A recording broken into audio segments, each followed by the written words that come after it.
Ασουνά, ενιαράκι σέρες, πεντιστρά, σαμαρέ προβλήματα. Δώσε Βάγιο Πολύσο, δώσε με τη φωνή σου.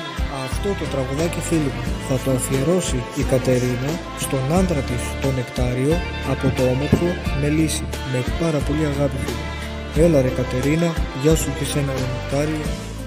Να μαγλάν μαν, σαρ μαγλόκτου, με μπλεξάλο, μπισταρτόκτου, του και δάν μαν, τη πλεχτίνα, τη κοντιάταρ, χασαρδάν μαν, υπομονή, κέρδομας του και με, υπομονή, κεραβάς του και με, υπομονή, αγάπη να την αμάν,